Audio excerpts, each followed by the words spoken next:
Bien, jóvenes, vamos entonces a puntualizar lo siguiente. Hemos estado hablando las clases anteriores lo que se refiere principalmente a la democracia moderna, cómo se va a instaurar esta perspectiva, sobre todo para el proceso electoral que se viene en este próximo mes.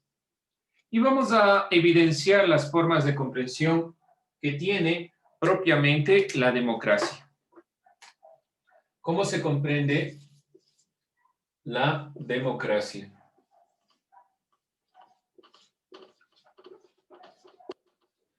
En esta perspectiva. Que se puede observar. Democracia. Bien. Para eso vamos a iniciar con una pregunta de algo que ya tenemos algo claro. ¿Podemos nosotros decir que hay o existen varias formas de democracia? ¿Existen diferentes formas de democracia o hay una sola? Varias formas. ¿Podría tener algún ejemplo de alguna forma de democracia?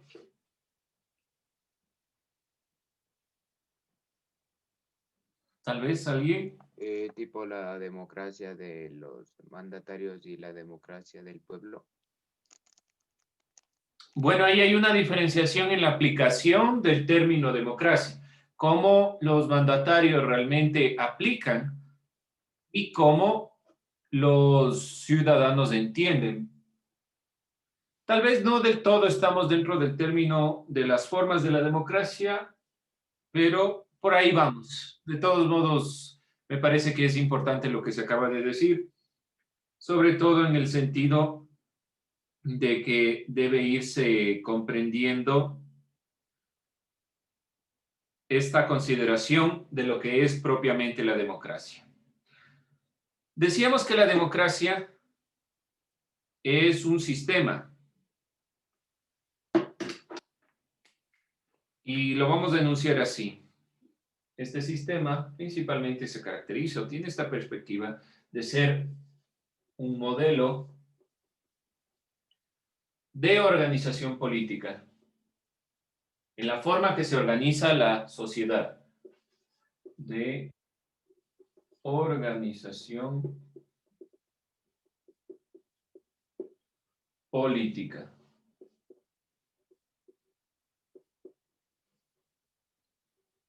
Dentro de esta perspectiva, por lo tanto, este modelo de organización política tiene algunas características.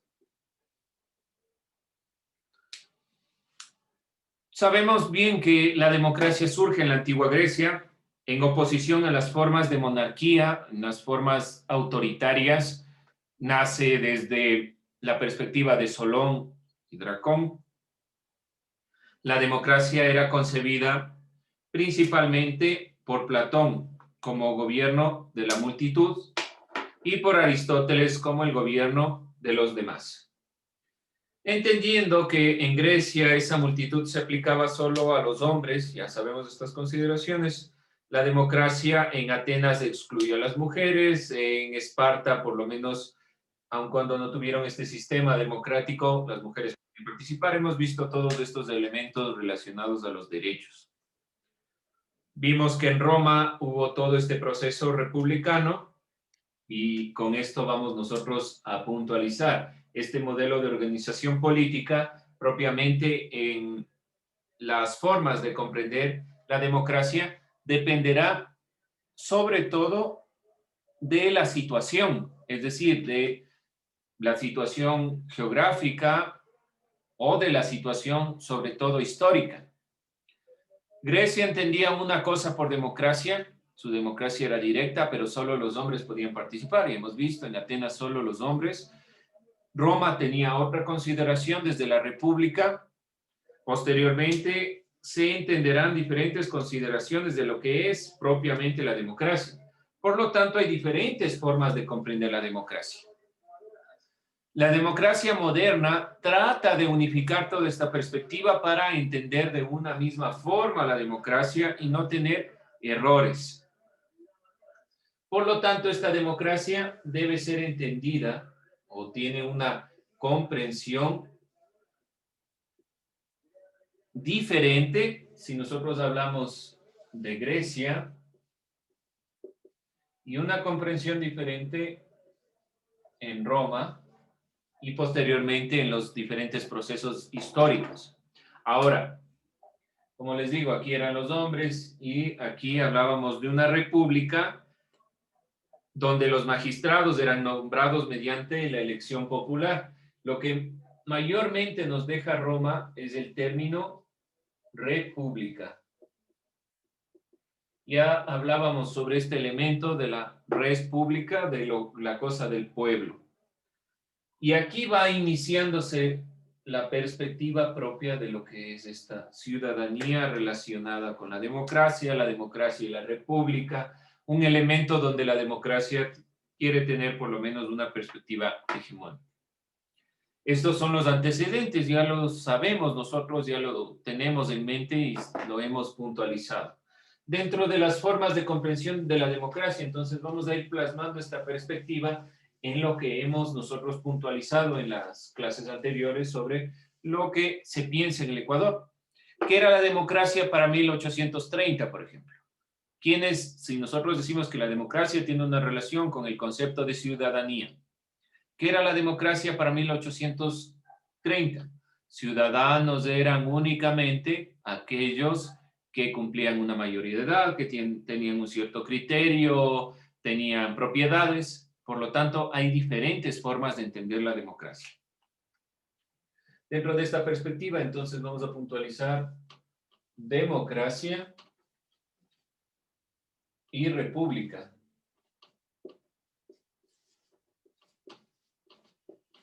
¿Por qué razón? Cuando los países latinoamericanos comienzan a conformarse en perspectivas de república, entonces ahí vamos nosotros directamente a ir puntualizando estos elementos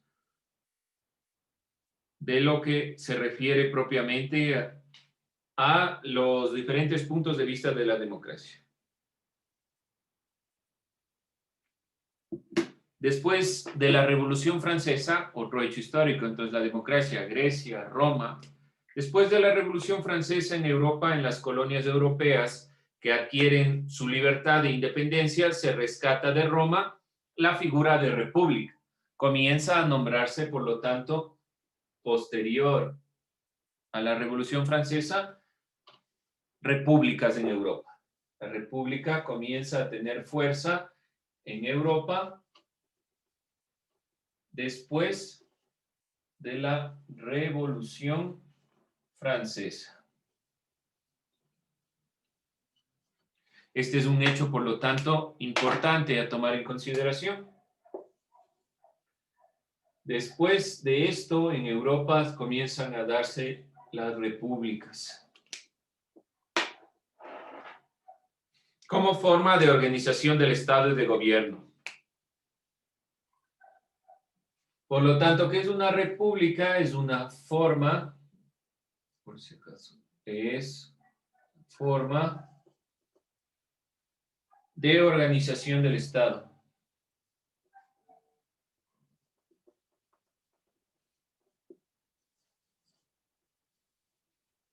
¿Qué le caracteriza propiamente a una república? Que hay tres poderes.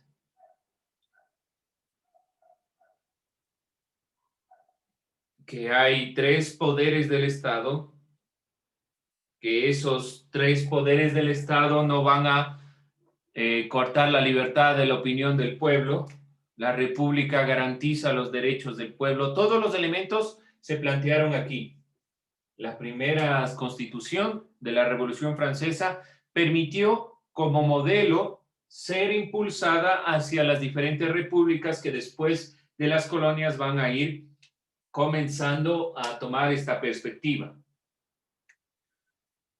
Entonces, en la visión en Europa y las colonias europeas, es decir, en América, en Europa y América, va a tomarse esta perspectiva después de la Revolución Francesa, por si acaso después de esta Revolución Francesa, comienza directamente a darse la República.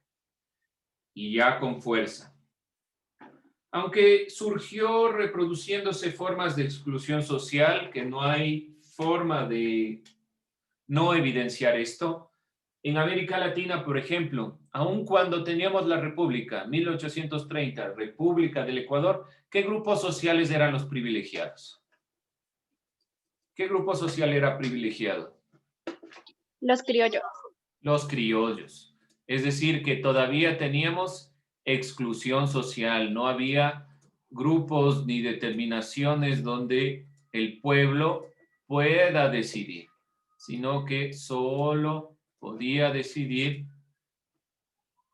este grupo llamado criollos, que es algo que deviene propiamente de la colonia. En Europa, ¿qué grupo social primó después de la Revolución Francesa? ¿Alguien sabe tal vez? ¿Qué grupo social tenía la perspectiva después de la Revolución Francesa? ¿Qué grupo élite? Aquí los criollos. Aquí va a tener fuerza la burguesía. Los burgueses, que eran principalmente banqueros, comerciantes, dueños de empresas, después de la caída de la revolución, en la Revolución Francesa, después de la caída de la monarquía, este grupo social va a ser la élite y por lo tanto va a seguir existiendo de cierta forma esta diferencia social entre pobres y ricos. No es que cambió del todo, pero aún así permite por lo menos uno de los ideales de la república es la democracia, que el pueblo pueda opinar, que tenga la posibilidad de dar un criterio. Bajo este modelo republicano, es decir, este modelo de república, lo que ustedes pueden observar aquí, que es una forma de organización del Estado que prioriza principalmente los ideales de la Revolución Francesa, que trata de eliminar la condición donde solo un grupo puede elegir, se basa en la democracia. Ecuador, en 1830, se adhiere a estas dos perspectivas. Pasa a ser república. República del Ecuador. Significa que se adhiere a estas perspectivas a la consideración romana de res pública, de la cosa del pueblo, y se instaura la democracia como forma de gobierno. Acuérdense, la democracia es un modelo de organización política y la república es una forma de organización del Estado. Forma de organización política, forma de organización del Estado. No se olviden. Democracia, forma de organización política y república, forma de organización del Estado. Significa que aquí va a organizarse toda la estructura. Presidente, vicepresidente, los tres poderes del Estado, las leyes, las normas, la Constitución, están marcadas dentro de una república. Pero esa república elige a sus gobernantes a través de la democracia y políticamente va guiando la visión a través de esta perspectiva. En los primeros años de nuestros países, esta consideración de la república estaba guiada solo a un grupo. Y en Europa va a tener esta consideración parecida. Pero su planteamiento, como sabemos, era para pocos ciudadanos y aquí se habla mucho de la exclusión. La forma de repúblicas le otorga a la democracia un significado más actual. Ya no entendemos esta perspectiva de solo este grupo o este grupo. ¿Qué entendemos propiamente ahora de la democracia y la república? La república como modelo de Estado obtiene la legitimidad desde la decisión del pueblo soberano. Eso debemos entender en la actualidad. Planteamientos de la Revolución Francesa, pero que de fondo no se plasmaron. Si nosotros puntualizamos, por lo tanto, esto, vemos y llegamos a esta consideración. El filósofo francés Jacques Rousseau plantea esta perspectiva sobre la democracia y la república. No se irán, después les tomo lista. Dentro de estas consideraciones, Filósofo francés, un filósofo ilustrado, es un filósofo que planteó los ideales y las perspectivas, las ideas fundamentales de la Revolución Francesa. Por esta consideración, plantea que la República, en esta forma de organización del Estado, la República se legitima, es decir, que se aprueba, se concreta, se afirma desde la decisión del pueblo soberano. Por esa razón, cuando nosotros hablamos de democracia moderna, decimos que la democracia moderna es propiamente esa perspectiva donde no hay exclusión, donde el pueblo puede elegir y sobre todo desde la Constitución de 2008 hablamos que la República tiene esta legitimación desde la decisión soberana del pueblo, de este pueblo soberano. Y aquí vamos a contestar esta pregunta, a ver si nos ha quedado claro de lo que ya hemos venido nosotros enunciando. Pueblo soberano. Van a contestar la siguiente pregunta. ¿Qué es un pueblo soberano? A ver si nos ha quedado claro esta perspectiva y no estemos divagando. Ya sabemos democracia, poder del pueblo, república, la cosa del pueblo, lo que es propio del pueblo. ¿Y qué es un pueblo soberano? Vamos a tomarnos unos minutos para contestar. Por favor, jóvenes que les veo que apagan la cámara, por favor, prendan. No apaguen su cámara. Después no les veo. A menos que tengan problemas de internet y ustedes me escriban, me cuenten. O porque no se vea, cualquier cosa, pero de ahí no apaguen su cámara, por favor. Bien, vamos entonces a contestar ¿Cuál rápidamente. era la pregunta, Lice? ¿Qué es o qué significa pueblo soberano? ¿Qué significa pueblo soberano? Ya lo voy a anotar aquí, para que después no se pierda. Es aquel país o nación que tiene un gobierno independiente. Es aquel pueblo o nación que tiene un gobierno independiente. Pueblo soberano. En parte, pero falta algo. No me queda todavía claro la palabra soberanía y en esa definición. Hay algo que falta ahí. Tener poder, autoridad por encima de otros también. De nuevo, Tener poder o autoridad por encima de otros. si yo tengo autoridad por encima de otros, no hablo de democracia. Que se gobierna a sí mismo. Ya, por ahí vamos. Que se gobierna a sí mismo. Por ahí vamos. Por ahí vamos.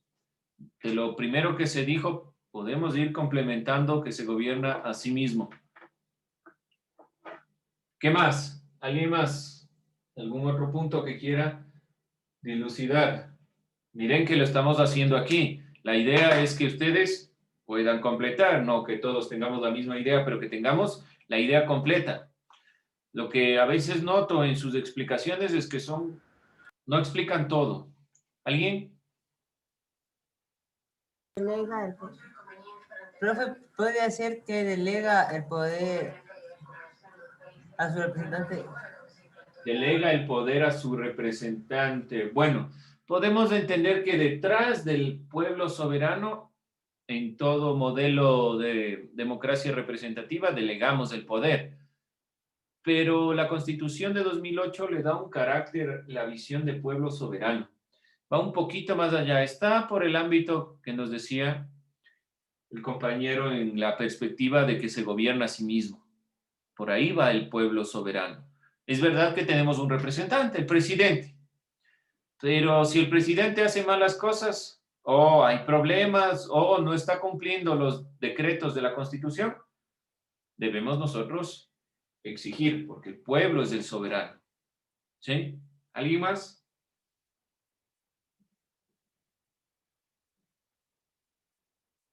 No se olviden, si decimos que la república es esta forma de organización del Estado y que este Estado debe ser electo por democracia y que se complementa esta república siempre y cuando se le dé prioridad al pueblo soberano, entonces, ¿qué realmente es este pueblo soberano? Por ahí vamos por donde se dijo anteriormente.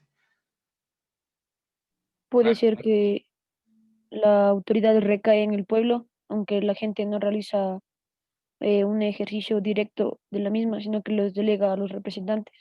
Bueno, eso es una idea mucho más amplia. Gracias. Ahí, en esa perspectiva, estamos diciendo que de quién recae realmente el poder, la posibilidad de elegir, decidir y tomar decisiones es en el pueblo. Cuando el pueblo no ve que no se están cumpliendo los decretos, los mandatos, la constitución, entonces es el pueblo el llamado a generar el cambio, no esperar a los representantes. Y podemos complementar, ¿sí?, que el pueblo, aun cuando es el soberano, delega a través del voto popular a representantes para que puedan ejercer los cargos de poder, pero que recaen principalmente en el pueblo. ¿Sí? Bien, muy bien. Miren que estamos haciéndolo aquí en clase. Esta pregunta, tenemos una noción, pero no se olviden puntualizar lo que han dicho los compañeros y lo que yo estoy recabando. Dentro de esta consideración, la formación de repúblicas, entonces le otorga esta consideración más actual a la perspectiva de república, ya no solo la consideración romana. Y sobre todo, se va a basar o debe basarse una república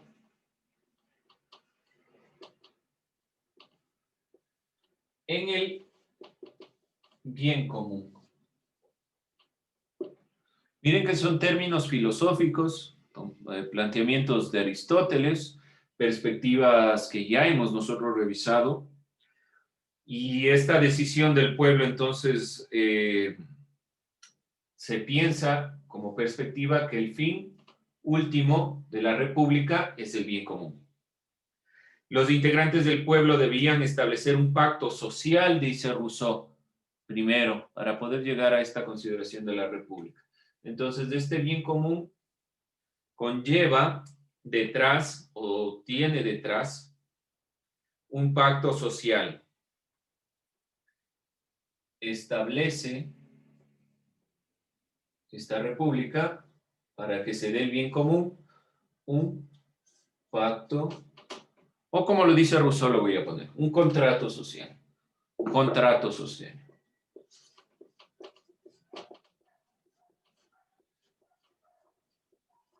Ustedes dirán, pero ¿dónde está ese contrato? A mí no me han hecho firmar, yo nunca he visto. Rousseau dice que siempre se da un contrato social dentro de los parámetros de toda sociedad y en una república.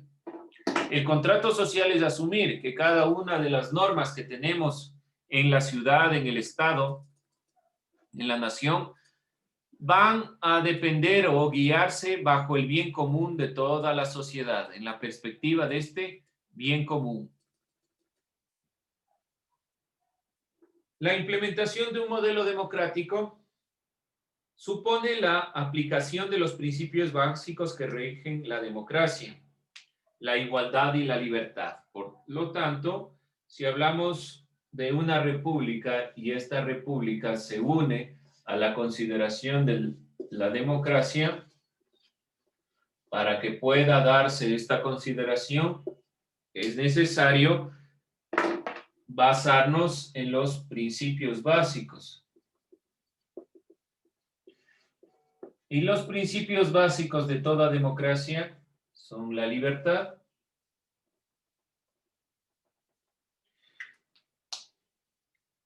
y la igualdad. Igualdad. Igualdad. Planteamientos obtenidos nuevamente de la Revolución Francesa. Los ideales de la Revolución Francesa eran tres. libertad, igualdad y fraternidad. Y todo esto está enmarcado dentro de la perspectiva de la democracia, dentro del ámbito propio de la democracia. Por lo tanto, vamos a ir puntualizando estas perspectivas y ya cerrando el ámbito de la democracia. Finalmente, y para cerrar ya esta clase, dentro de esta perspectiva de la república y la democracia, hay otro filósofo alemán,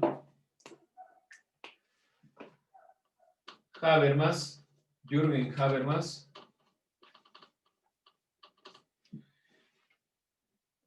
1929 hasta la actualidad.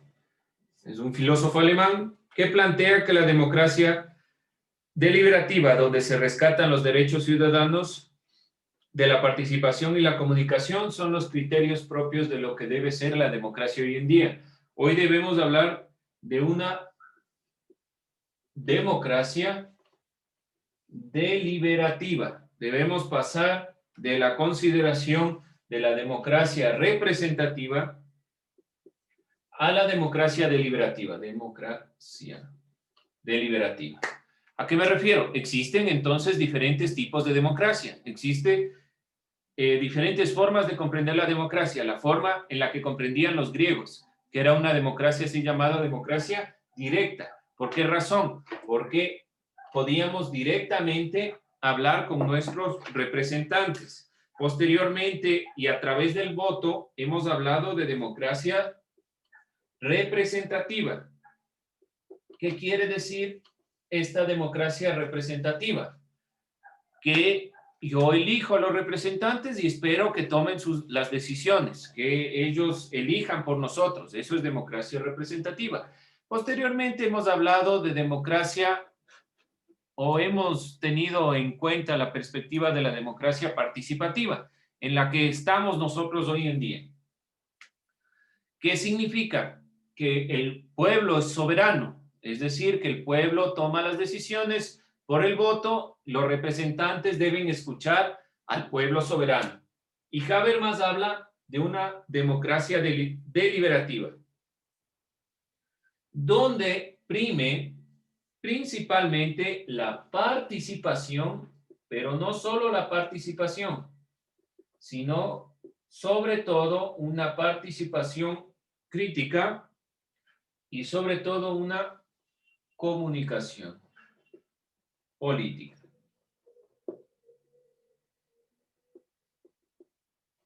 Aquí la visión y la perspectiva es que todos podamos opinar, dar nuestro punto de vista. La participación les permite a los ciudadanos ser quienes son, dar su punto de vista, hablar en igualdad, en libertad. El Estado debe garantizar los procesos de inclusión, los procesos donde se permita participar y comunicar las ideas. Y uno de los pasos de la Constitución de 2008 fue principalmente no solo darle el voto a las personas, sino permitir que las personas puedan participar. Existen diferentes mecanismos. Un mecanismo, por poner un ejemplo que ya estaremos viendo posteriormente, se llama la silla vacía. En todo gobierno, municipio, demás, debe existir una silla donde, en teoría, cualquier persona podría acceder y ver lo que sucede dentro de su ciudad, dentro del país, dentro de su cantón, qué sé yo. Por lo tanto, este ámbito de la participación de la democracia deliberativa de Habermas plantea la perspectiva de que el pueblo, al ser soberano, debe necesariamente participar para romper la visión de un Estado solo centrado en perspectivas individuales. ¿Preguntas, dudas, inquietudes? Con eso cerramos esta parte.